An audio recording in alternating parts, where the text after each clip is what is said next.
¡Aleluya! Demos una ofrenda de palmas al Señor.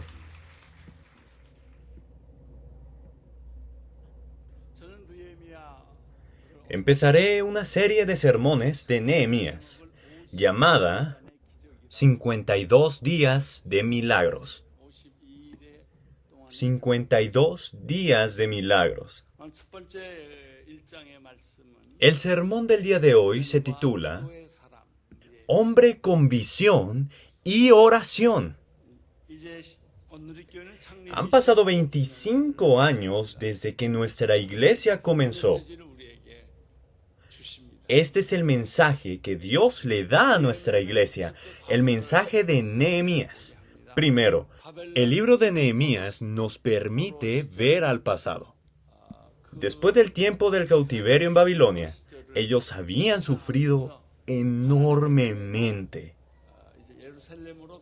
Pero por la gracia de Dios, ellos regresan a su tierra natal, Jerusalén. Antes de que regresen, Nehemías ve el problema de su situación. Primero, el templo había sido destruido y segundo, todas las paredes estaban hechas pedazos.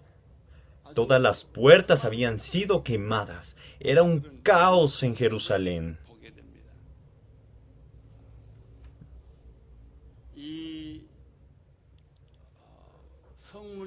Las murallas fueron derrumbadas durante la invasión de Babilonia.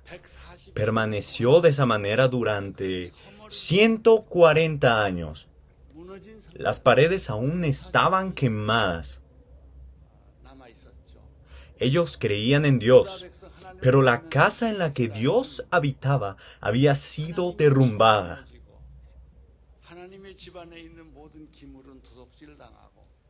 Todos los objetos preciosos en el templo habían sido robados.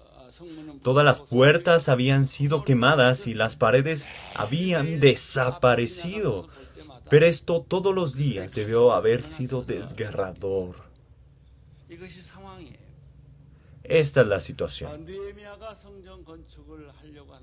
Nehemías intentó reconstruir la ciudad en el año 440 a.C. y eso sucedió alrededor de 2500 años atrás. Pero esto es lo que la iglesia coreana y nuestra iglesia está enfrentando el día de hoy. Podemos encontrar la solución aquí. La historia está ahí en el pasado, aquí en el presente e incluso en el futuro. Nehemías 1 del 1 al 2. Palabras de Nehemías, hijo de Acalías. Aconteció en el mes de Quisleu, en el año 20, estando yo en Susa, capital del reino, que vino Hanani, uno de mis hermanos, con algunos varones de Judá, y les pregunté por los judíos que habían escapado, que habían quedado de la cautividad y por Jerusalén.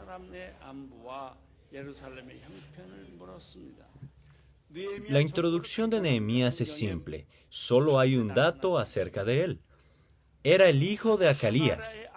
Hanani es un hermano o un amigo. Eso es lo único que hay.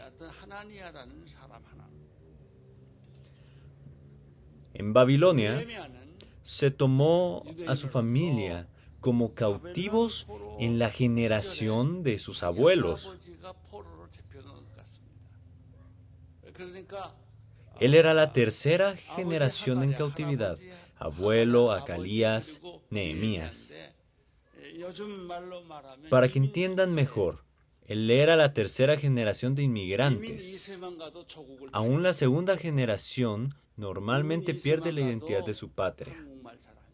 La segunda generación de inmigrantes coreanos no habla mucho el coreano. Así que la tercera generación es usualmente ignorante acerca de su patria. Lo que encontramos acerca de Nehemías es que él era el copero del rey. ¿Quién era el rey de Persia?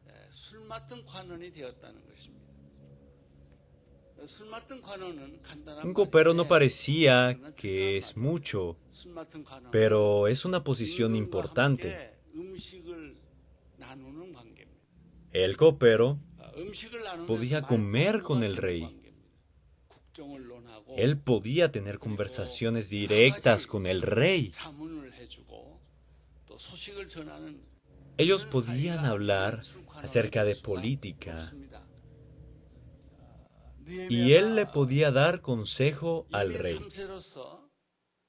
Siendo de la tercera generación cautiva, Nehemías llegó tan lejos. En otras palabras, él era una persona capacitada. Se caracterizaba por su sabiduría, por lo que era alguien digno de confianza, y al rey le debió haber agradado.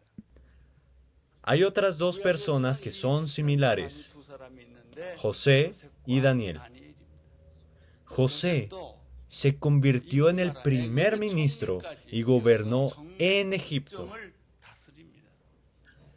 Daniel le sirvió a 13 reyes, Nabucodonosor, Belsasar y Darío.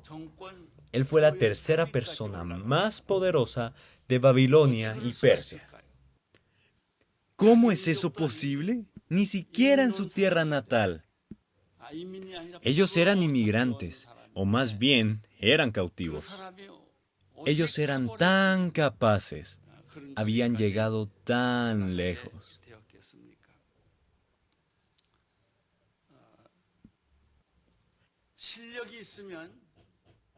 En general, cuando las personas son capacitadas, carecen de fe. Cuando las personas son de buena fe, usualmente carecen de habilidad. Dicen, Señor, yo creo en ti. Y tienen buena fe, pero no tienen las habilidades para salir adelante en la vida real. Y aquellos que tienen las habilidades están tan ocupados en el mundo que no tienen tiempo para Dios. Pero el que estamos buscando tiene habilidades y es capaz de liderar. Él puede reinar sobre una nación o sobre una compañía. Si alguien puede venerar al Señor, puede cambiar el mundo.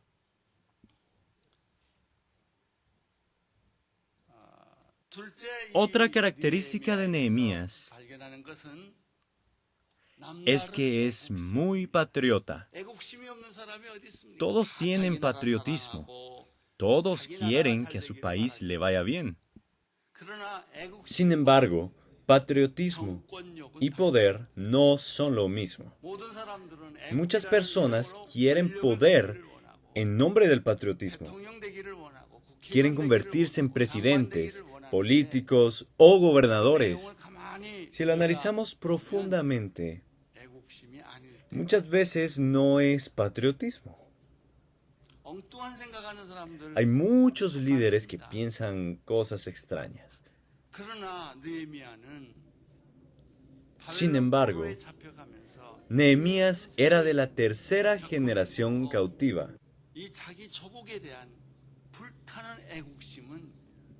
Que fue llevada a Babilonia y vivió su vida en esa tierra, pero tenía pasión por su tierra natal, como un verdadero patriota. Nadie más era así. Él era una persona única. La ciudad de Susa está más o menos a 1200 kilómetros de Israel. A pesar de estar muy lejos, Nehemías tenía un corazón incansable. Amor y patriotismo por su tierra natal, Israel. Todas las murallas estaban destruidas y todas las puertas habían sido quemadas. Muchos pasaban por Jerusalén y se burlaban de la ciudad. Cuando Nehemías pensaba en eso, no lo podía soportar. Nehemías 1:3. Y me dijeron, el remanente, los que quedaron de la cautividad, allí en la provincia, están en gran mal y afrenta, y el muro de Jerusalén derribado, y sus puertas quemadas a fuego. Los que se quedaron en Judá, y que no fueron tomados como cautivos, pasaron por un tiempo muy difícil. Pero los de la diáspora de los judíos en el extranjero Escucharon noticias acerca de su tierra natal y no lo podían soportar. Cuando había guerra en Israel, los judíos y árabes en la Universidad de Estados Unidos desaparecieron. Los israelíes regresaron a casa y todos los árabes se escondían y huían. Es por eso que ambos desaparecieron de la guerra. Esto es interesante. Los que quedaron pasaron por dificultades como los cautivos. ¿Cómo Nehemías reacciona a este reporte? Nehemías 1:4. Cuando oí estas palabras, me senté y lloré, e hice duelo por algunos días, y ayuné, y oré delante del Dios de los cielos. El llanto y el duelo no se producen de la noche a la mañana. Usted no solamente llora y está de luto después de escuchar cualquier noticia. Él lo pensó durante mucho tiempo, meditó y amó a su nación. Solo aquellos que anhelan su nación son capaces de sollozar y estar de luto por ella. ¿Nosotros podemos sollozar y estar de luto también?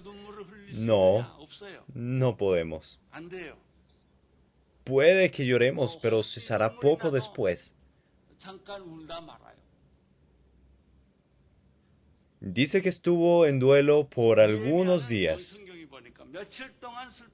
y ayunó y oró delante del Dios de los cielos. Nuestra generación ya no está profundamente conmovida. Somos muy fríos. Somos una generación muy ocupada. Vivimos como si estuviéramos locos. Estamos atados a la realidad y vivimos de momento en momento. Vivimos en agonía. No tenemos un motivo para llorar o ayunar. No tenemos un motivo para sollozar por días. Cuando su padre muera o su madre muera, cuando su cónyuge muera, puede que llore y esté de luto. Incluso eso solamente va a durar unos días. El motivo por el cual vivimos nuestras vidas sin derramar lágrimas, estar de luto, y por el cual no estamos profundamente conmovidos o somos secos, es porque somos individualistas y materialistas por nuestros problemas financieros. Puede que derrame una lágrima cuando vea una película. Puede que derrame otra lágrima cuando vea una novela, pero no más que eso. Si usted llora así, le causará más desesperación. Nosotros competimos, peleamos y estamos llenos de codicia y secretos. Nos enojamos y odiamos a otros. Así es como vivimos. En otras palabras, no sabemos cómo vivir. Andamos por ahí sin saber el propósito y dirección de nuestra vida. Solo comemos. Comemos como si hubiera guerra. Esa es nuestra realidad. Nehemías debió haber escuchado acerca de su tierra natal por su padre y su abuelo. Lo escuchó de sus padres muchas, pero muchas veces. Ese Israel cayó ante Babilonia en 587 a.C. El templo estaba destruido, las murallas fueron destruidas, las puertas fueron quemadas y ellos fueron tomados como cautivos. Estas eran las historias que ellos escuchaban. Sus familias se dispersaron. Todas las mujeres hermosas y saludables fueron llevadas.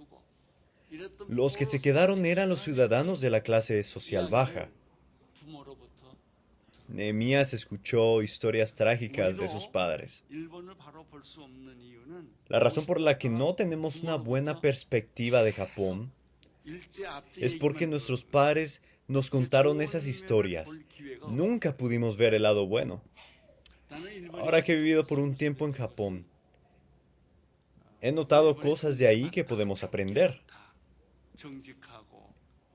Ellos son honestos. No les gusta hacer una molestia para otros. Respetan la ley. Japón pareciera la nación cristiana. Tenemos que esforzarnos demasiado por no mentir, por no engañar a otras personas. Después de la caída de Jerusalén, era su tercer regreso.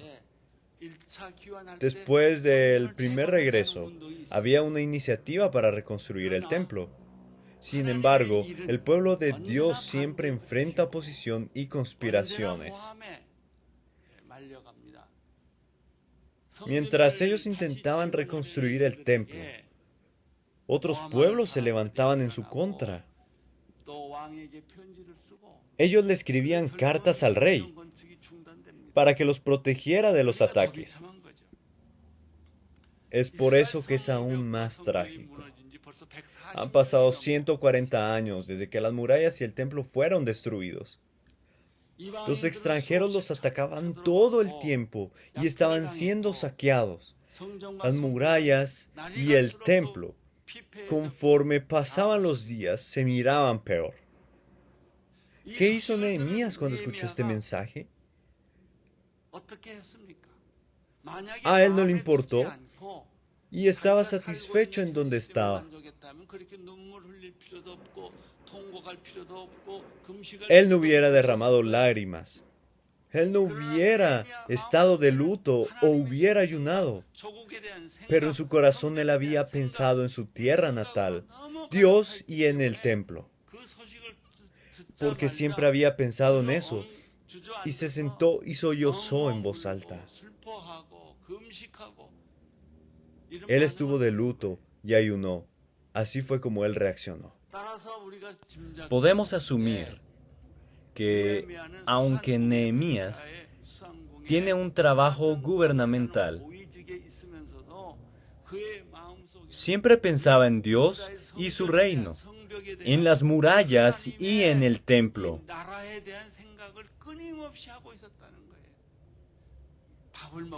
Ya sea que estuviera durmiendo o comiendo, ya sea que estuviera en un puesto muy alto, nunca dejó de lado su tierra natal. Esto se convirtió en su visión. En tercer lugar, Nehemías era un hombre con visión. Así era él, en efecto.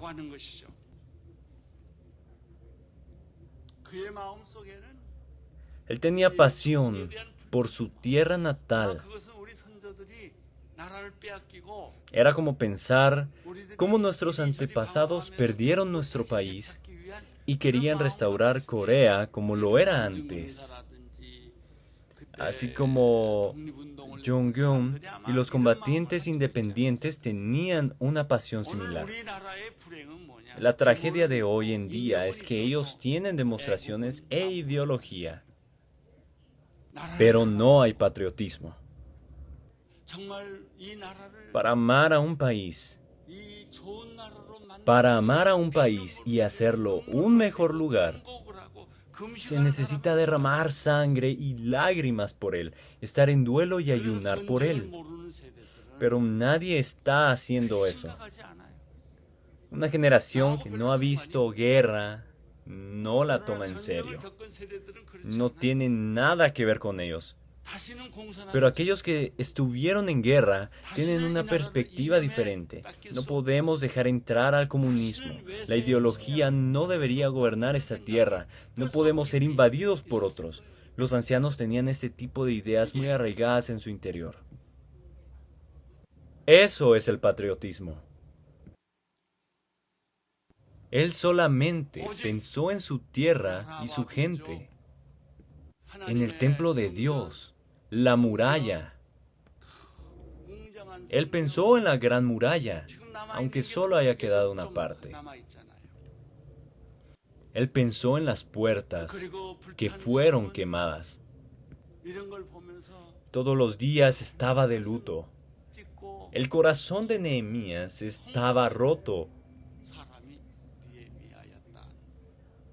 Los jóvenes de hoy en día caen fácilmente en ideologías, pero eso no es patriotismo. Necesitan realmente amar su país y sacrificar sus vidas por él. No muchas personas realmente pueden derramar lágrimas por su nación. Habrá muchos que se enojarán, pero así es. ¿Qué hizo Nehemías como un hombre con visión? Se convirtió en un hombre de oración. Eso lo encontramos en ese capítulo. Acudió al Señor en oración y con lágrimas. La primera reacción de Nehemías es la oración.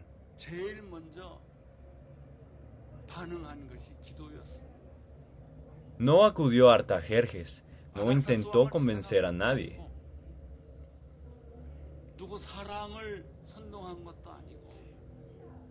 Él lloró enfrente de Dios.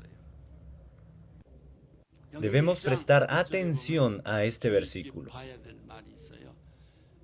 Nehemías 1:1. Palabra de Nehemías, hijo de Acalías. Aconteció en el mes de Quisleu, en el año 20, estando yo en Susa, capital del reino. El mes Quisleu es noviembre y diciembre. Eso significa que escuchó esas noticias en noviembre o diciembre.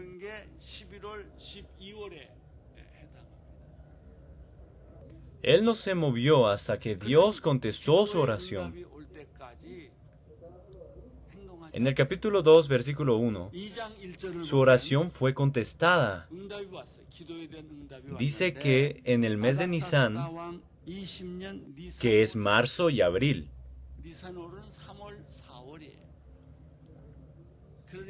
Eso significa que lo escuchó en noviembre y comenzó a pedirle a Dios.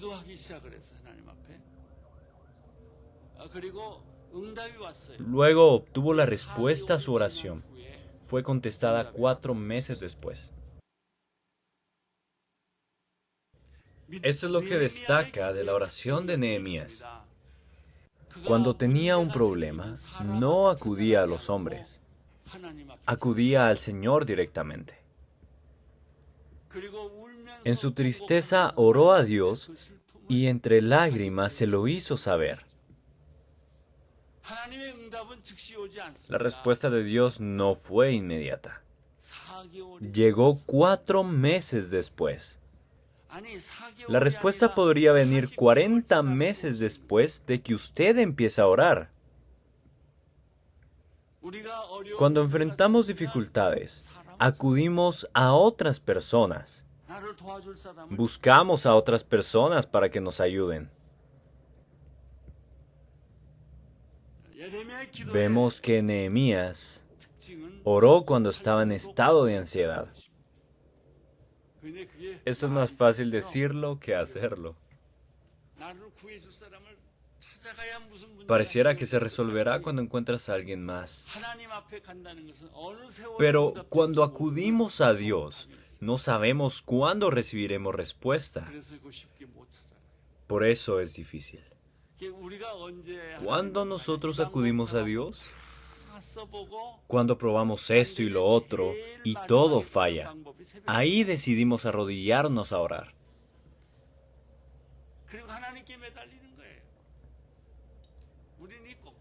Y hasta entonces dependemos de Dios. Hacemos todo lo contrario. Lo segundo que encontramos es que Nehemías oraba, pero también esperaba. Él oraba y esperaba. Nehemías 1:5. Y dije, te ruego, oh Jehová, Dios de los cielos, fuerte, grande y temible, que guarda el pacto y la misericordia a los que le aman y guardan sus mandamientos. La razón por la que Nehemías hace una oración diferente a la nuestra es porque él proclamaba el poder y poderío de Dios y su creación en primer lugar. Estamos con prisa y decimos nuestros problemas primero. Pero Nehemías no hace eso. Nehemías 1:5. Oh Jehová de los cielos, esto significa Dios creador. Grande y asombroso, esto quiere decir que es un Dios poderoso. El que mantiene su pacto de amor con aquellos que lo aman. Esto revela la fidelidad de Dios. Nehemías 1:6.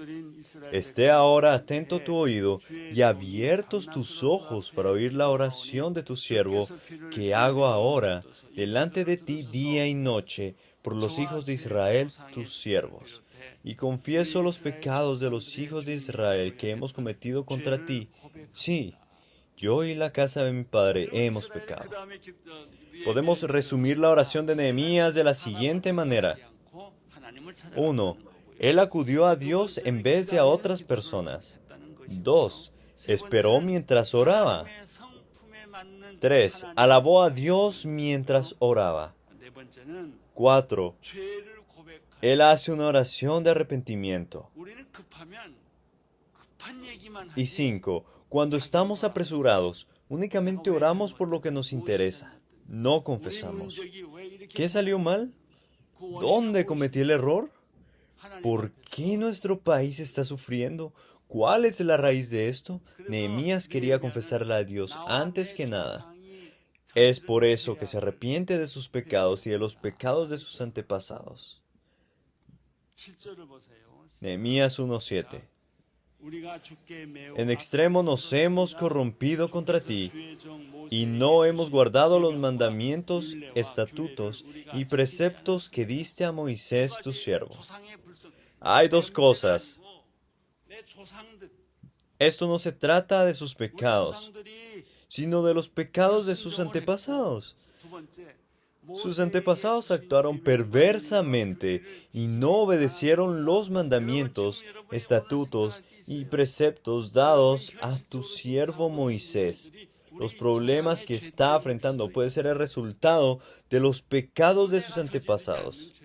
Era un pecado que él no cometió, pero aún así necesitaba interceder por él. Perdona los pecados de mis antepasados. No solamente los culpó a ellos por el pecado, dijo, yo soy uno de los pecadores.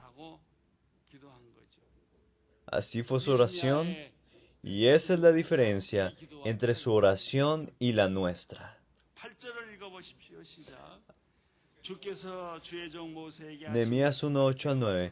Acuérdate ahora de la palabra que diste a Moisés tu siervo, diciendo, si vosotros pecareis, yo os dispersaré por los pueblos, pero si os volviereis a mí, y guardareis mis mandamientos, y los pusiereis por obra, aunque vuestra dispersión fuese hasta el extremo de los cielos, de allí os recogeré y os traeré al lugar que escogí para hacer habitar allí mi nombre.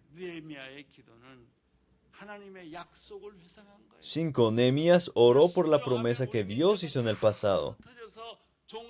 Si desobedecíamos, tú nos dispersarías a todos nosotros. Pero si nosotros acudimos a ti, aunque estemos en el horizonte más lejano, tú dijiste que nos íbamos a reunir nuevamente. ¿Por qué está orando Nehemías? Por la perversidad y la desobediencia de los antepasados que fueron cautivos en Babilonia y que sufrieron durante 70 años. Pero se acudían a él y se arrepentían. Dios los iba a reunir nuevamente aunque estuvieran en el horizonte más lejano. Nehemías está dependiendo y confiando en la promesa de Dios. Y él toma esta promesa y la lleva ante el Señor. Dios muestra su lado blando y es porque nos ama mucho. Él se aferra al lado débil de Dios. Dijiste que nos salvarías y librarías. Se aferra a esa promesa. Incluso si sufre en el camino, si desobedecen, serán esparcidos. Si obedecen a Dios, Él los va a restaurar. Nehemías se aferró a esta promesa y oró. Nehemías 1:10. Ellos, pues, son tus siervos y tu pueblo, los cuales redimiste con tu gran poder y con tu mano poderosa. Esto es interesante. Nehemías es astuto. Estas promesas que se dispersan en sufrimiento con su gente, no importa cuántas veces nuestros hijos la echen a perder. Si ellos se arrepienten y regresan a nosotros, nosotros los recibimos. Dios también es así. Ellos son su pueblo. Ellos son sus siervos. Aunque lo echaron a perder, son de Él. Nehemías estaba en el borde y al límite.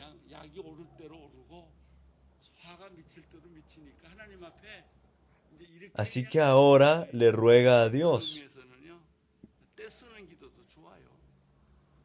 Aunque ruegue, debe orar.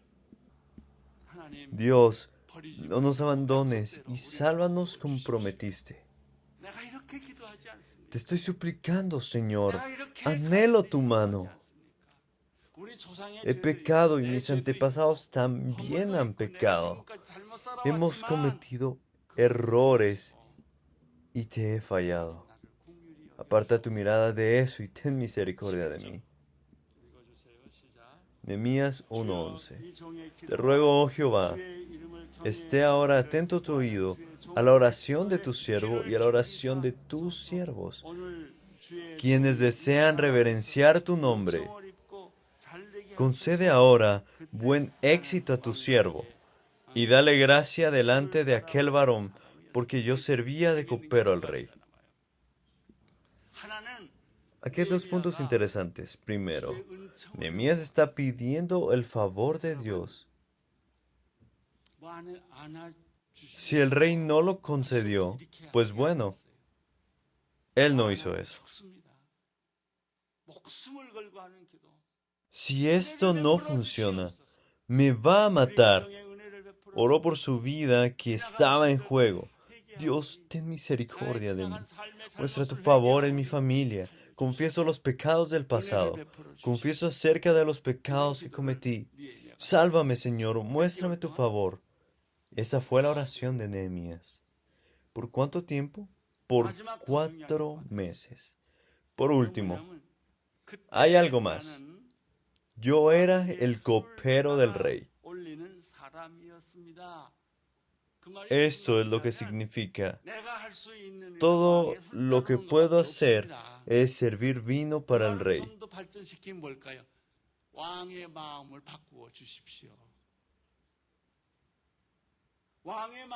En otras palabras, tienes que cambiar el corazón del rey, cambiar su corazón para que yo pueda regresar a Israel y reconstruir el muro. Ayúdame, Señor. Si tu esposo tiene la culpa, no discutas con él. Díselo a Dios. Así Dios cambiará a tu esposo. En el trabajo y en tus distintas relaciones, no discutas con ellos directamente. Discútelos con Dios. Así Dios los cambiará a ellos. Nehemías vivió de esta manera durante 4 meses. Luego se convirtió en el copero. Cuando se convirtió en copero, fue capaz de hablar con el rey y tuvo una relación más cercana con él.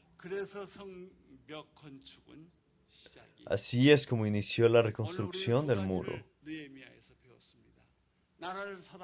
Podemos aprender dos cosas de Nehemías. Primero, ama a Dios, ama a tu nación.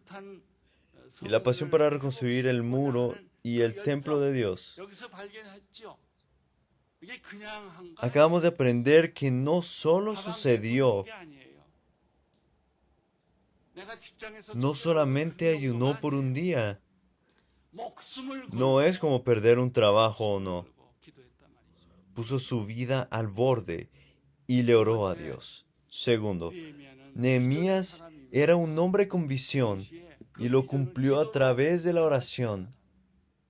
Amado, ¿está ansioso o con prisa? Entonces ore. Mientras más ansioso esté, más fervientemente debería orar. Así es como nuestra nación es salva y su familia es salva.